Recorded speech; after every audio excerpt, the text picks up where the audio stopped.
안녕하십니까.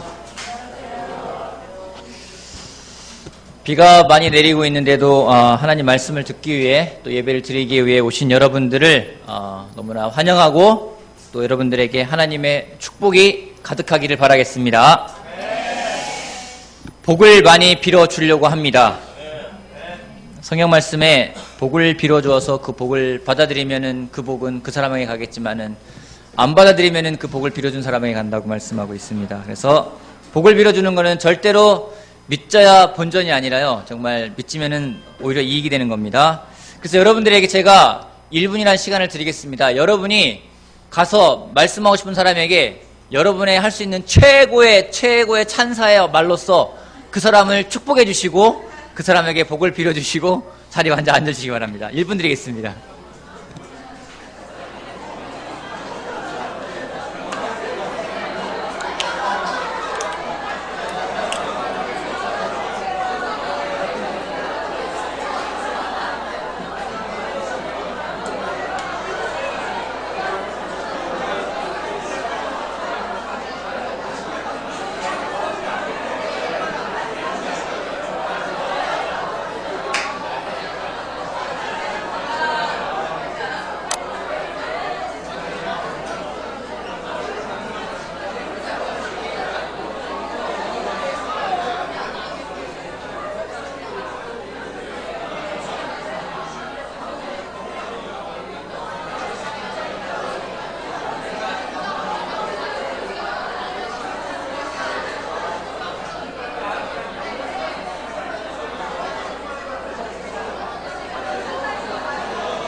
자, 자리로 돌아가 앉아주시기 바랍니다. 자리로 돌아가서 앉아주시기 바랍니다. 자, 자리로 돌아가서 앉아주시기 바랍니다.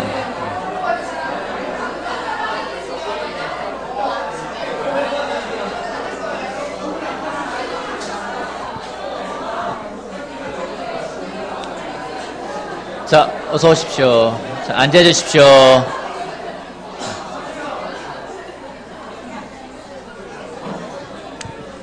자, 먼저 말씀을 나누기 전에 환영하고 싶은 분이 있는데요. 저기 서울에 있는 싱글 가운데 우리 이종현 형제하고 안윤경 자매가 잠깐 와 있거든요. 박수로서 환영해 줄까요? 감사합니다. 박수.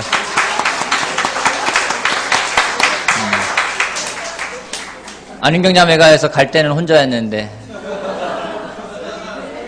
지금은 남자친구랑 같이 와 있군요. 예. 자, 그리고 그 영곤 형제 딸 와 있죠? 어디 있나요? 딸 어디 있죠? 아, 저기 와 있군요. 예, 감사합니다. 축하합니다. 자, 우리 예배드리기 전에 먼저 같이 우리 두 사람을 축복해 주고 싶은데요. 잠깐 앞으로 나와 주시겠어요? 예. 자, 앞으로 나와 주세요.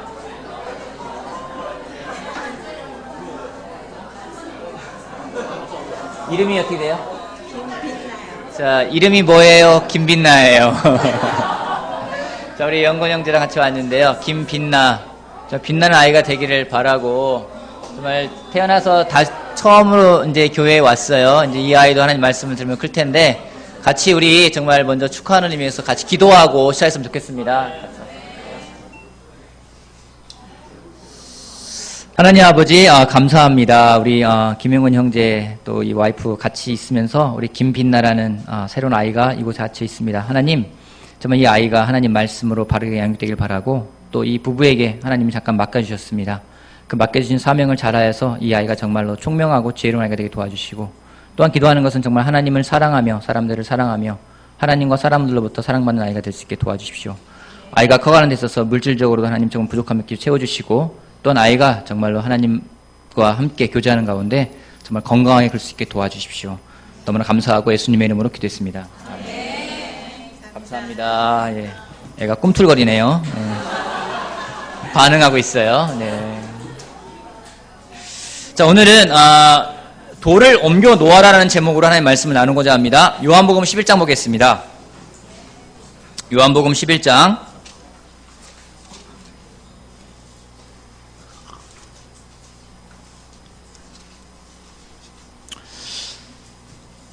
요한복음에는 특별히 예수님의 마음을 잘 표현하고 있는 장면들이 잘 나옵니다. 특별히 예수님이 사람들과 깊은 관계를 가져가셨는데 그 중에 조금 더 깊은 관계를 갖고 예수님의 정말 그 감정이 같이 묻어나는 그런 사람들이 있습니다. 바로 그 사람들이 예수님의 친한 친구인 나사로와 또 그의 누이 동생인 마르다와 마리아가 그 가족이 바로 그런 예수님과의 관계를 잘 나타내는 사람들입니다. 그런데 어느 날 나사로가 병에 들어서 거의 죽어가고 있었어요. 그래서 마리아와 마르다가 사람을 보내서 예수님에게 예수님, 사랑하는 친구인 나사로가 죽어가고 있습니다 라고 말씀을 전하게 했습니다. 그 전한 이유는 두 가지였겠죠. 한 가지는 와서 고칠 수 있으면 고쳐주십시오. 또 한 가지 이유는 와서 고치지는 못하시더라도 혹시 임종을 같이 해줄 수 있겠습니까? 라는 의미에서 예수님을 불렀습니다. 근데 하지만 어떤 연유에서인지 예수님이 가시지 않고 그곳에서 이틀을 더 머무십니다. 여러분 성경을 읽다 보면은 참 궁금한 게 있죠. 그죠? 예수님 만나면은 꼭 물어보고 싶은 것들이 있죠. 그런 리스트들이 있으십니까? 예수님 만나면 요거 한번 물어보고 싶다. 어떤 게 있으세요? 그 중에 대표적인 것이 땅에다가 글씨를 쓰셨는데 뭐라고 쓰셨느냐. 되게 도대체 뭐라고 쓰신 거지? 그것도 궁금하기도 하고요. 저는 궁금한 것 중에 한 가지가 바로 이 부분이기도 합니다. 도대체 왜 바로 가시지 않고 사랑하는 제자들이 셨는데 사랑하는 친구였는데 왜 이틀을 더 머무셨는지 저는 궁금합니다. 근데 여러분 너무 깊이 생각하지 마세요. 성경에 깊이 나와 있지 않기 때문에 그 일을 설명하려고 해도 뭐 설명할 수 없는 길이 좀 막히 없는 것 같습니다. 추측은 많이 합니다. 그랬던 예수님이 이틀이 지난 다음에 또 어떤 연유이신지 모르겠지만은 다시 나사로가 있는 곳으로 가자고 말씀을 하십니다. 예수님이 계신 곳부터 나사로가 죽은 그곳까지 거리는 약 한 28km 정도 되고요. 그 당시에 교통수단을 생각했을 때 약 하루 정도 걸리는 여행 거리였습니다. 도착해 보니 이미 장례가 끝났고 이제 마리아와 마르다 이 두 누이는 그 오빠의 죽음을 슬퍼하며 애도하는 기간을 갖고 있었습니다. 지금도 마찬가지지만 유대인 풍습상 사람이 죽고 난 다음에 장례를 치르고 한 일주일 정도는 조문객을 받는다고 합니다. 그 일주일 동안 조문객을 받으면서 슬픔을 나눌 때 그 슬픔이 굉장히 많이 해소된다고 합니다. 그러한 상태에 있는데 예수님이 가신다는 말이 마르다의 귀에 먼저 들어갑니다. 그래서 마르다가 예수님을 만나서 하는 말이 나옵니다. 요한복음 11장 20절 말씀부터 보겠습니다. 마르다는 예수께서 오신다는 말을 듣고서 맞으러 나가고 마리아는 집에 앉아 있었다. 확실히 마르다는 행동파예요. 마르다가 예수께 말하였다. 주님이 여기에 계셨더라면 내 오라버니가 죽지 아니하였을 것입니다. 여러분 이때 이 마음에 어떤 마음이 느껴지세요? 마르다의 마음에 원망. 어떻게 표현했을까요? 지금 이걸 좀 리얼하게 표현할 분 계세요? 주님이 계셨더라면은 내 오라버니가 죽지 않았을 겁니다. 이렇게 얘기하지 않았겠죠, 그죠? 어떤 표였을까요? 짜증 좀 나고요. 또요, 왜 이제 오십니까? 약간 마음에서 그런 게 좀 느껴지지 않습니까? 주님, 당신이 여기 계셨더라면 내 오라버니가 죽지 않았을 텐데 도대체 왜 안 왔습니까? 왜 안 왔습니까? 뭔가 좀 마르다의 마음이 좀 묻어납니다. 그때 예수님께서 말씀하십니다. 25절 말씀. 24절 말씀. 마르다가 25절 예수께서 마르다에게 말씀하셨다. 나는 부활이요 생명이니 나를 믿는 사람은 죽어도 살고 살아서 믿는 사람은 영원히 죽지 아니할 것이다. 내가 이것을 믿느냐. 여러분 마르다의 대답이 참 전 놀라워요. 그러자 마르다가 말합니다. 마르다가 예수께 말하였다. 예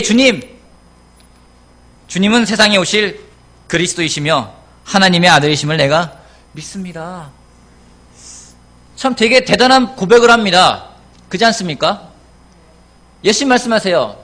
내가 곧 부활이요 생명이니 나를 믿는 자는 죽어도 살겠고 무릇 살아서 믿는 자는 죽지 않고 영원한 생명을 얻을 거라고 말씀하시면서 내가 이것을 믿느냐? 마르다가 예! 주님! 제가 그것을 믿습니다. 그리고 당신은 그리스도이시고 살아계신 하나님의 아들임을 내가 믿습니다. 여러분, 당시에 예수님에 대해서 그리스도라고 말하는 것 자체가 놀라운 일입니다. 메시아입니다. 세상을 구원할 구세주가 바로 예수님이라고 고백을 하고 있는 겁니다. 이 고백은 실로 엄청난 고백입니다. 지금도 우리가 세례받을 때 하는 고백은 바로 이 고백입니다. 예수님은 나의 주님이십니다. 그런 고백을 해요. 그랬던 그 마르다를 데리고 예수님이 이제 마리아도 만나고 드디어 나사로가 잠들어 있는 그 무덤가에 가서 말씀하십니다. 요한복음 11장 38절. 예수께서 다시 속으로 비통하게 여기시면서 무덤으로 가셨다.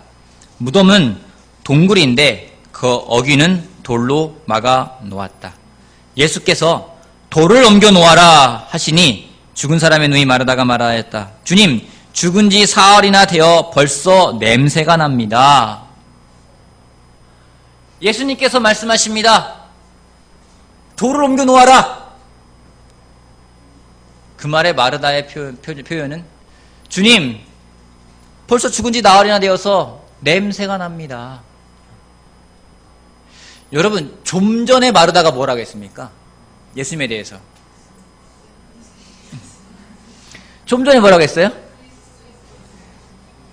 주님, 믿습니다. 그 당신은 그리스도이십니다. 얼마나 시간이 지났나요? 이틀? 하루? 불과 몇 시간 전인지 얼마 전인지 모르겠지만 좀 전만 하더라도 마르다는 예수님에게 당신은 그리스도이시고 메시아이시고 구세주라고 했던 그 마르다가 예수님의 돌을 옮겨 놓아라는 그 말 한마디에 굉장히 냉소적인 반응을 합니다. 조금 전에 고백했던 그의 믿음은, 그녀의 확신은 무덤 앞에 머물러서는 어디론가 사라져버렸습니다. 여러분과 나누고 싶은 첫 번째 포인트는 이것입니다. 무덤 앞에서도 작동할 수 있는 믿음이 진짜 믿음입니다.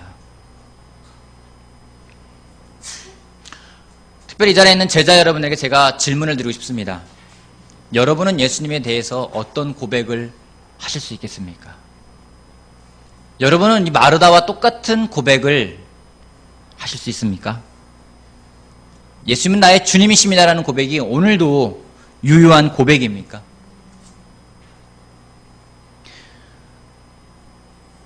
질문하고 있습니다. 여러분들은 정말 오늘도 예수님은 나의 주님이라고 고백하고 있습니까? 역시 제 설교할 때는 항상 이쪽의 반응이 좋아요. 이쪽은 잘 안 하는 것 같아요. 이쪽만 보고 하겠습니다.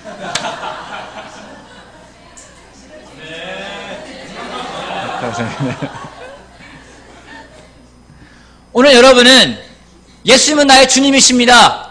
그분은 그리스도고 메시아고 구세주십니다라는 고백이 오늘도 여러분에게 유효합니까? 그렇다면 예수님이 여러분에게 요구하는 무덤 앞에 서서 돌을 옮겨 놓아라라는 반응에 여러분은 어떤 반응을 하시겠습니까? 우리가 우리의 믿음을 잘 살펴보아야 합니다. 나의 믿음이 항상 작동하지 않습니다. 어느 순간인가는 멈추는 곳이 있습니다.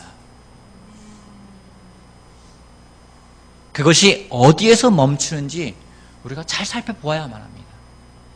여러분은 정말로 좀 전에 고백했다고 이야기를 했습니다.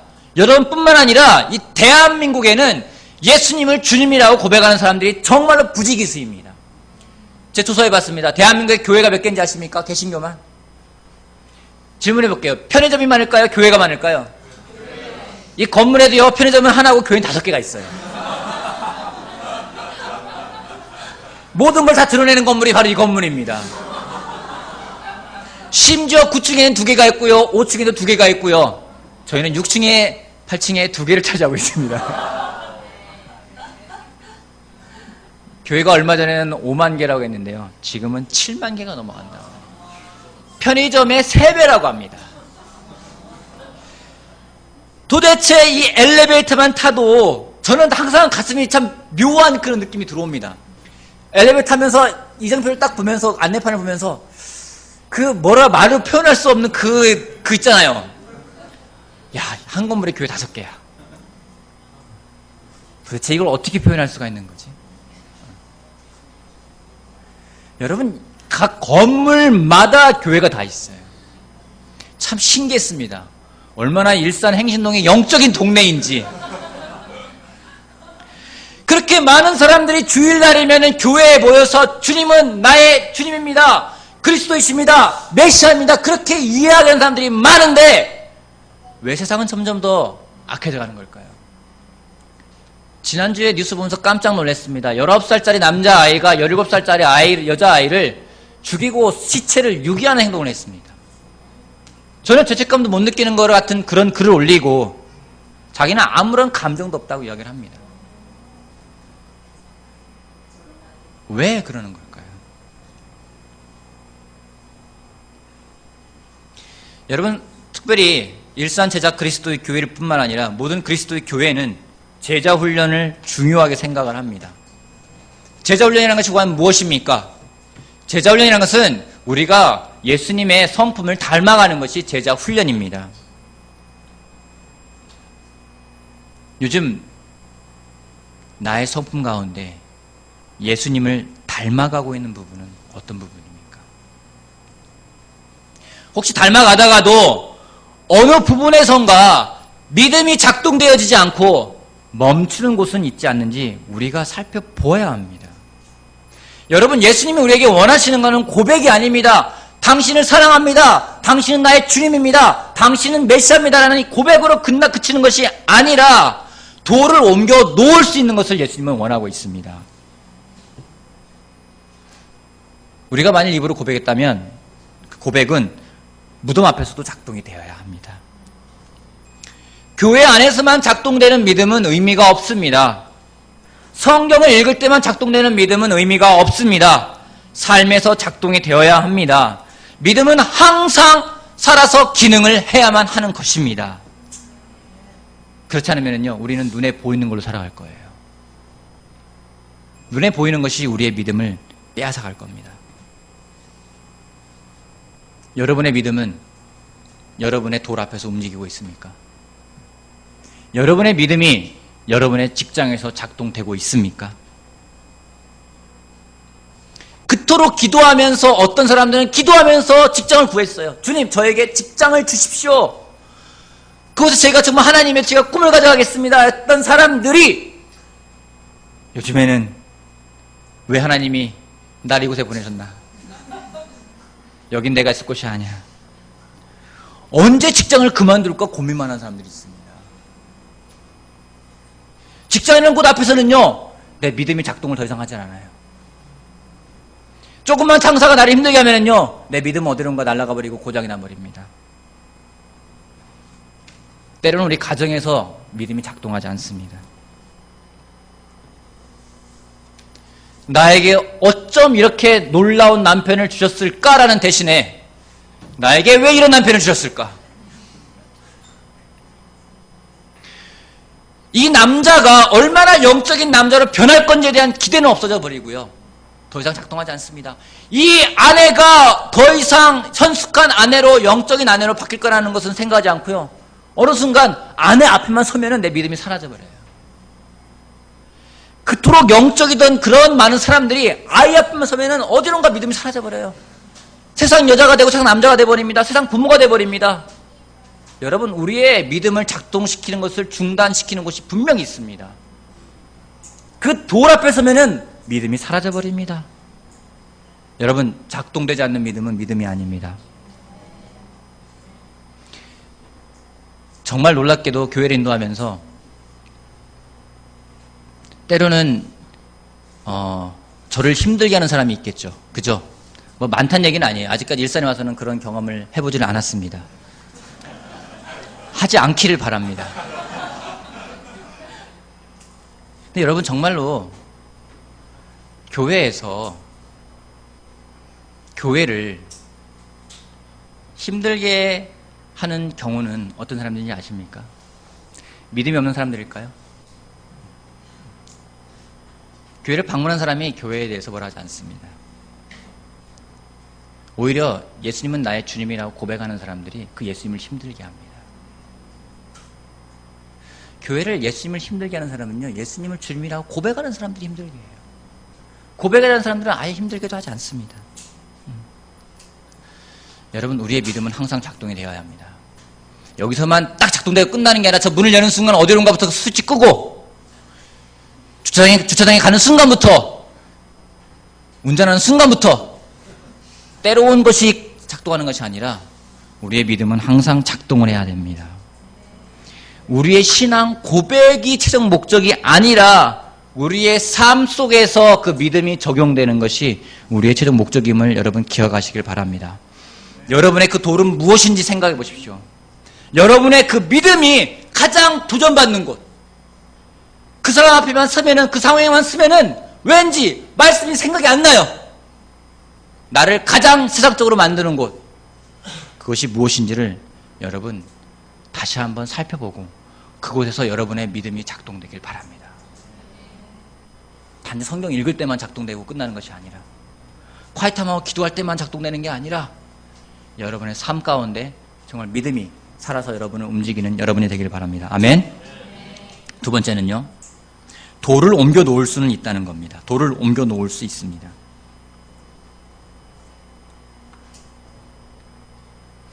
여기에 예수님이 마르다에게 했던 것은 참 감사한 요구입니다. 만약에 예수님이 마르다에게 너 나 고백했지, 믿음 있지, 그럼 너는 할 수 있어, 나사로 살려봐, 이랬더라면요 힘들었을 거예요. 나사로를 살리라고 한다면은 못 살릴 겁니다. 여러분, 누군가 저에게 와서 죽은 사람이 있으니까 살려보라고 하면은요, 저는 못 살려요. 아니, 어떻게 목사님이 그것도 못하세요? 못해요. 전 못합니다. 저는 병도 못 고칩니다. 저에게 병 들었으니까 와서 기도해 주세요. 목사님이 기도하면 나을 것 같아요. 글쎄요, 그 사람 믿음이 놀랍죠. 저는 믿음이 없습니다. 왜냐하면 저는 경험이 있어요. 정말 너무 감사한 거는 때로는 제가 누군가를 위해서 기도해 줄 때 그걸 특별하게 생각하는 걸 저는 감사하게 생각합니다. 뭔가 목사님이 기도해 주면 나을 것 같아요. 참 대단한 믿음인 것 같아요. 저는 그만한 믿음이 없어요. 왜냐면은요, 제 경험이 있어요. 제가 가장 사랑하는 사람이 누구겠습니까? 세상에서. 여러분, 한나보다 저 아내를 더 사랑해요. 두 번째 사랑하는 사람이 누구겠습니까? 한나겠죠. 제가 두 번째 사랑하는 아이를 위해서 기도한 적이 있어요. 어릴 때 아이가 열이 납니다. 처음으로 아이가 열 나기 시작하면은 여러분 당황하시죠. 그죠? 그것도 밤중에. 애는 꼭 열이 나도 밤에만 열이 나요. 낮에는 별로 안 아파요. 그래서 해열제를 막 먹이고 어떻게 할까다가, 그래 내가 목사인데 기도해보자. 그래서 정말로 온 마음을 다해서, 아내는 옆방에 있었고 저는 온 마음을 다해서 아이에게 가서 거기서 무릎을 꿇고 아이의 머리에 제가 손을 얹고, 주님, 제가 당신의 이름으로 기도를 합니다. 이 아이가 정말 제가 기도를 했을 때 열이 내리고 정상적인 아이가 돼서 정말로 건강하게 되길 바랍니다. 주님, 제가 간절한 마음으로 기도하니 낫게 해주십시오. 기도를 하고 체온을 재봤어요. 더 올라갔어요.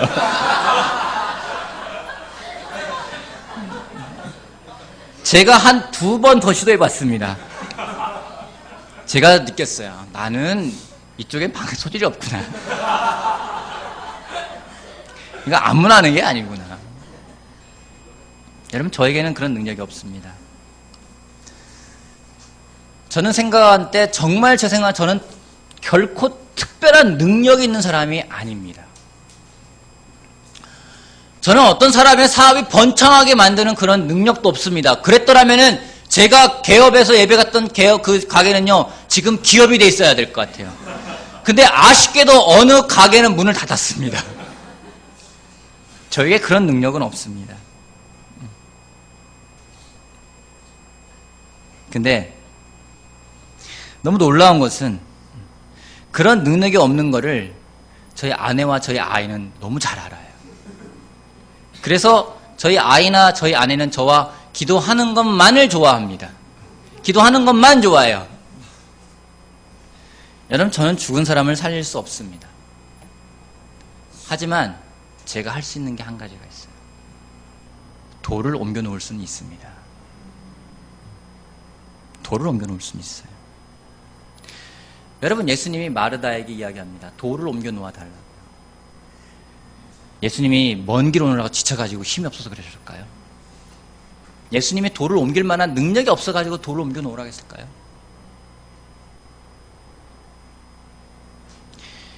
예수님의 기적을 저는 행할 수가 없습니다. 눈먼 사람의 눈을 뜨게 할 수도 없고요. 앉은 뱅이 이렇게 세울 수도 없고요.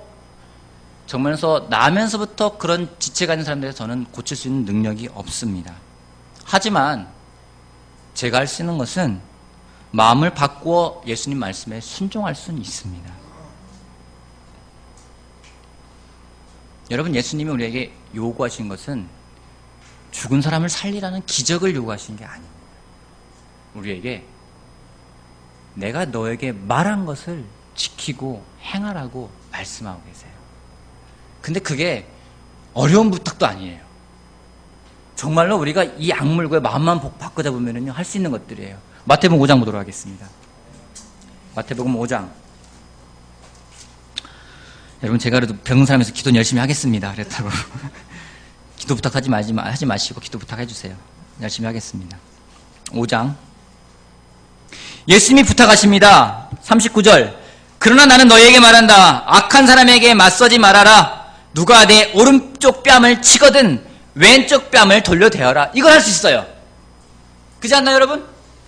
누가 여러분의 오른뺨 때리면 왼뺨 될 수 있지 않습니까?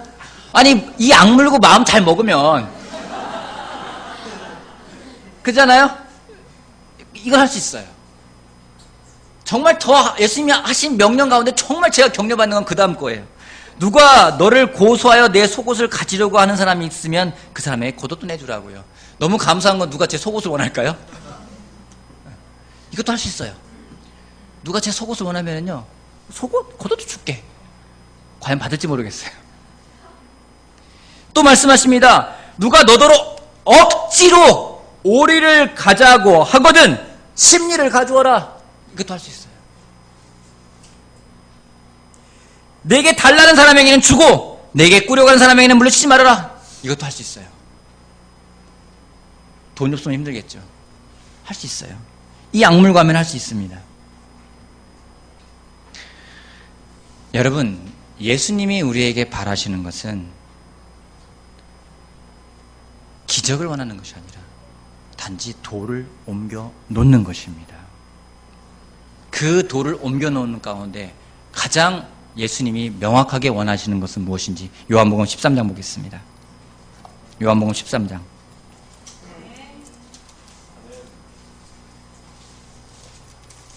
(34절) (35절) 말씀, 우리가 모두가 정말로 좋아하는 사랑하는 구절입니다. 같이 한번 읽어보겠습니다. 요한복음 13장 34절 35절 말씀을 한 목소리로 읽어보겠습니다. 시작. 이제 나는 너희에게 새 계명을 준다. 서로 사랑하여라. 내가 너희를 사랑한 것 같이 너희도 서로 사랑하여라. 너희가 서로 사랑하면 모든 사람이 그것으로써 너희가 내 제자인 줄 알게 될 것이다. 여러분, 예수님이 우리에게 옮겨놓으라 하신 돌은 무엇인지 바로 서로 사랑하라는 것입니다. 제가 요즘에 이것을 경험하고 있습니다. 성경을 공부하면서 개인적으로 많은 감동을 받고 있습니다. 지난주에 저희 가족이 패밀리 타임을 하면서 서로 그런 질문을 했어요. 최근에 자기가 가장 격려받은 적이 언제인지 같이 이야기를 했어요. 제 차례 돼서 내가 언제 격려받았지? 내가 최근에 격려받은 데가 언젠가? 곰곰이 생각해 봤는데 잘 기억이 안 나지 않았어요. 그래서 제 아내가 저한테 말했어요. 자기가 지난번에 성경 공부를 하고 돌아왔을 때 참 얼굴이 편안해 보이고 정말 기뻐 보였다고. 돌아보니 그 시간이 저에겐 정말로 격려가 되는 시간이었습니다. 무엇보다 성경을 공부하면서 한 남자는 오늘 세례받을 박정민 형제입니다. 성경을 공부하면서 그의 죄에 대해서 같이 들었어요. 힘든 마음에 같이 들었어요. 상처가 있고요, 아픔이 있고요, 그 안에 미움이 있었어요. 그 이야기를 듣는데 마음이 참 아팠어요. 그리고 성경 공부가 끝나고 같이 기도했어요. 제가 기도한 게 아니라 박정민 형제가 기도하고 또 옆에 있는 한 형제가 기도했어요.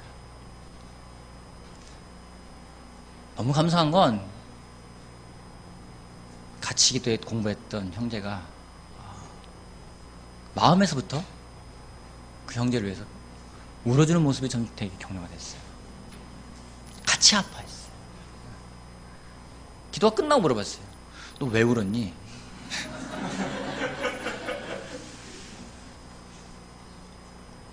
말로 표현 못할 많은 감정이 들어왔대요. 제 감정이 그 감정이었어요. 누군가를 정말로 사랑하려고 할 때 그 사람의 아픔을 같이 아파할 수 있을 때 그 격려가 되는 거구나. 정말 누군가를 사랑하려고 했을 때 그것이 나에게 얼마나 커다란 힘이 되는지 그것을 보면서 가슴이 뭉클했습니다. 지금도 가끔 떠올려요. 그 시간을 떠올리면 가슴이 뭉클뭉클해집니다. 짜릿짜릿해져요. 그 자리에 있던 형제들이 모두가 다 같이 정말 숙연하게 기도하는 모습 보면서 많은 격려를 받았습니다. 전 요즘에 주중 모임이 즐겁습니다. 왜냐면 같이 기도하는 시간이 즐거워요. 제가 평상시 같이 못했던 사람과 같이 기도 제목을 나눕니다.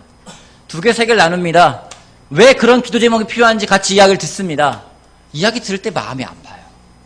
여러분, 기도 제목을 올릴 때 누군가 특별히, 저는 별로 의식하지 않지만 여러분 저는 의식하지 않겠습니까? 뭔가 목사에게 기도를 부탁할 때는요, 시시콜콜한 거 하지 않지 않겠습니까? 저에게 와가지고 형 저 돈 많이 벌게 해주세요, 이런 사람 있을까요? 물론 있습니다.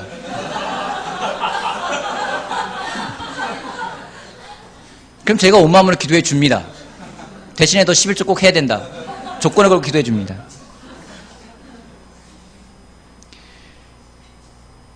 그런 기도는 그냥 옵션으로 깔아놓고요, 정말 간절한 기도 제목들을 저한테 이야기해요. 들으면 마음이 아픕니다. 왜 아픈지, 얼마나 그것이 그 사람을 힘들게 할지 알기 때문에 마음이 아파요. 같이 기도합니다. 격려가 돼요. 기뻐하며 돌아갑니다. 도대체 다른 사람이 뭐길래 내가 같이 기도해 준 것만으로도 기뻐하며 돌아갑니다. 여러분, 우리가 가진 특권 아니겠습니까? 예수님이 우리에게 말씀하신 돌을 옮겨 놓으라는 것은 바로 이런 것들일 겁니다. 어디 가서 놀라운 일을 행해서 많은 사람을 세례줘가지고 다 데리고 와라, 이런 것 말씀하신 것도 아니에요. 단지 우리 앞에 놓여있는 돌을 옮겨 놓으라고요. 입으로만 고백하는 그런 믿음이 아니라 내 삶에서 작동되어지고 나를 움직일 수 있게 하는 그런 믿음을 예수님은 우리에게 말씀하고 계십니다. 여러분, 교회가 병만 고치면서 돌을 옮기지 않으면 교회가 정상이 아닙니다. 교회는 병을 고치는 것이 아니라 그 돌을 옮겨놓는 곳입니다. 그것은 사랑입니다. 여러분, 우리에게 예수님이 하라 하신 것을 하는 여러분이 되길 바랍니다. 좀 서로 돌을 옮겨 놓아 주십시오. 그 다음에 예수님이 하는 기적을 우리 경험해 봅시다. 그 다음에 나사로가 살아나오는 것을 모두가 경험했습니다. 돌을 옮겨 놓았을 때요. 그 돌 앞에 가서 여러분의 믿음이 줄어들고 멈추는 것이 아니라 우리가 같이 그 믿음을 공유하고 돌을 옮겨놓는 우리 모두가 되기를 바랍니다. 실제로 오늘 제가 새로운 형태의 그런 돌을 옮기는 작업을 시작을 해볼까 합니다. 여러분, 이상하면은 언제든지 저한테 와서 피드백 해주시고, 이거 정말 이상한 행동인 것 같고, 이상한 정말로 이단 소리 들을 것 같고, 정말로 이건 너무나 혐오스러운 것 같으면 저한테 이야기를 해주십시오. 사진 좀 보여주십시오. 제가 페이스북에서 본 사진인데요, 여러분 이 사진 보면서 어떤 느낌이 드십니까? 느낌이 뭡니까? 하나로 이어졌다, 연결되었다. 제가 정말 그런 느낌 받았어요. 한 아이가 세례를 받기 위해서 세례통에 섰습니다. 여러분, 모두가 그 아이를 위해서 손을 뻗어서 기도해주고 있습니다. 여러분, 얼마나 그 사람이 받는 그 느낌이, 그 사랑이 얼마나 클까요? 모두가 연결되어서 그 사람에게 기도를 하고 있습니다. 오늘 이걸 해보려고 합니다. 너무나 감사하게 또 오늘 박정민 형제가 세례를 받습니다. 시범 케이스. 설교가 끝나고요. 광고하고요. 세례를 위한 우리가 행사를 할 때 마지막에 저 형제를 저 가운데 데려가겠습니다. 여러분 모두 자리에서 일어나서 손을 뻗어서 그 형제를 축복해 주십시오. 앞으로 계속 할 겁니다. 쑥스럽다, 혐오스럽다, 이상하다 언제든지 이야기해 주십시오. 저는 개인적으로 목사님 혼자만의 기를 받고 싶습니다. 그렇게 해드리겠습니다. 단 일어나서 손을 뻗어서 앞사람의 어깨에 얹든 앞사람의 머리에 얹든 상관없습니다. 연결되어서 기도한다면 우리 모두가 그 고백을 다시 한번 생각할 것 같아요. 예수님은 나의 주님이십니다. 그 고백이 고백으로 끝나는 것이 아니라 우리의 삶을 움직이는 진정한 믿음의 고백이 될 것을 저는 확신을 합니다. 여러분, 믿음은 작동되어야 합니다. 아멘. 그리고 우리는 돌을 옮겨 놓을 수는 있습니다. 그 돌을 옮겨 놓는 여러분이 되길 바라면서 말씀 마치겠습니다.